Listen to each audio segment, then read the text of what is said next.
अस्सलाम वालेकुम दोस्तों, my name is Saad Zubair Vora. I am from Kristen Solution. आज आपके लिए बड़ी इंटरेस्टिंग वीडियो लेकर आया हूँ जिसमें हम ये सीखेंगे कि यील्ड फंक्शन एक्सेल में कैसे इस्तेमाल होता है। नॉर्मली बॉन्ड और सिक्योरिटी के ऊपर जो है वो यील्ड फंक्शन हम लोग नॉर्मली पेपर्स में और एसीसी वगैरह में या सीए वगैरह में निकालते थे। अब यील्ड फंक्शन एक्सेल में मौजूद है, वो फंक्शन कैसे यूज किया जा सकता है जिससे हम जो है वो बॉन्ड यील्ड निकाल लें या सिक्योरिटी यील्ड निकाल लें।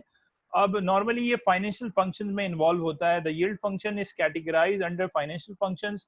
It will calculate the yield on a security that pays periodic interest.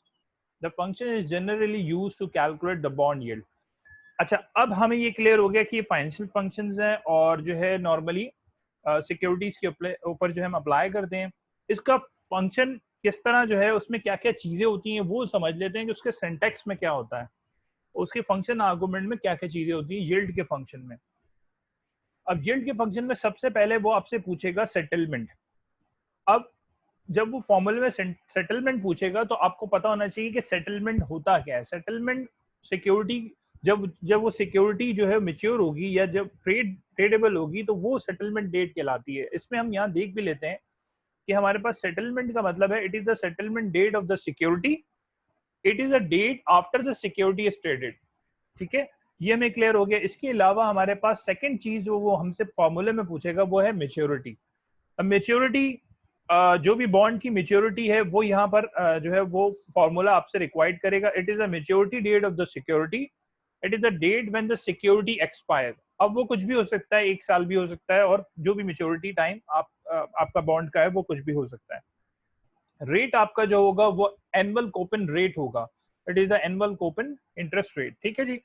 और इसके अलावा पी आर, अच्छा, रेट के बाद वो पी आर पूछेगा। अब पी आर है क्या? It is the price of security पर $100 फेस वैल्यू। ठीक है, ये प्राइस ऑफ सिक्योरिटी है पर $100 फेस वैल्यू। अब आपके बाद इसके बाद वो आपसे फंक्शन आर्गुमेंट में पूछेगा कि रिडेम्पशन क्या है।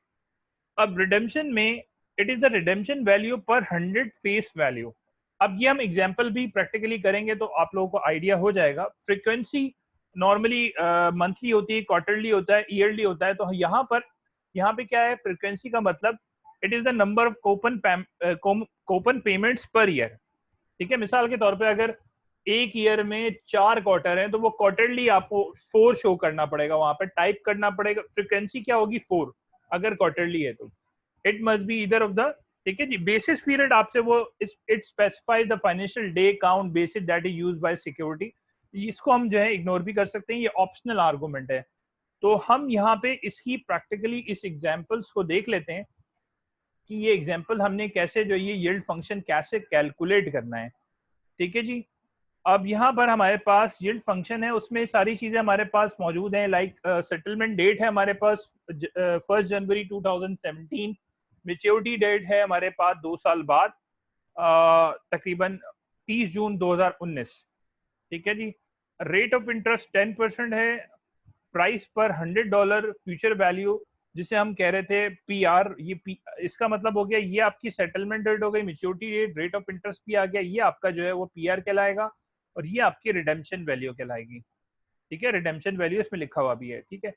अब पेमेंट टर्म्स जो है वो क्वार्टरली हैं। इसका मतलब ये है कि साल में 4 क्वार्टर होते हैं। तो यहाँ हम जो टाइप करेंगे फ्रीक्वेंसी में फॉर्मूले में वो 4 टाइप करेंगे।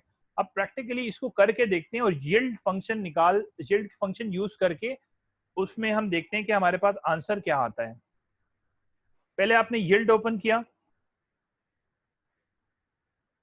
ये आपने इसको यील्ड फंक्शन ओपन कर लिया। अब आपसे देखें फंक्शन आर्गुमेंट में पहले सेटलमेंट डेट पूछ रहा है। तो हम सेटलमेंट डेट पहले देख चुके हैं कि सेटलमेंट डेट क्या है। ये सेटलमेंट डेट मैंने रेफरेंस सेल दे दिया है। देन वो कह रहा है मेच्योरिटी डेट, ये आपकी मेच्योरिटी डेट है 30 जून 2019। और उसके बाद आपसे वो जो है वो रेट ऑफ इंटरेस्ट पूछ रहा है विच इज 10%।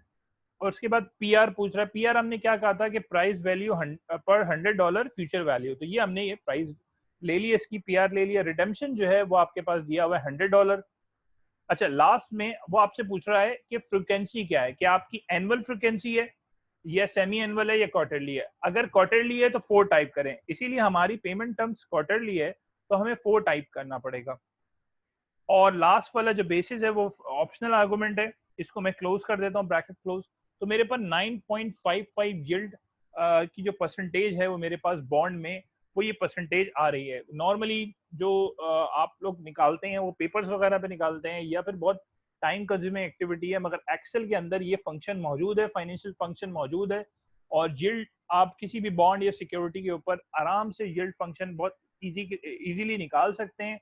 मगर आपके पास कुछ रेलिवेंट डेटा होना चाहिए और आपको ये मालूम होना चाहिए कि सेटलमेंट डेट क्या होती है और मेच्योरिटी डेट क्या होती है, रेट क्या होगा, और जो पीआर है, रिडम्पशन है, फ्रीक्वेंसी, ये चीज़ें आपको मालूम होनी चाहिए और आपको थोड़ा सा आइडिया हो कि आप ये कैलकुलेशन कैसे करेंगे, ये फॉर्मूला कैसे अप्लाई करेंगे। तो I hope you have enjoyed this video. Kindly share to your friends and colleagues. Thank you very much. Allah हाफिज़।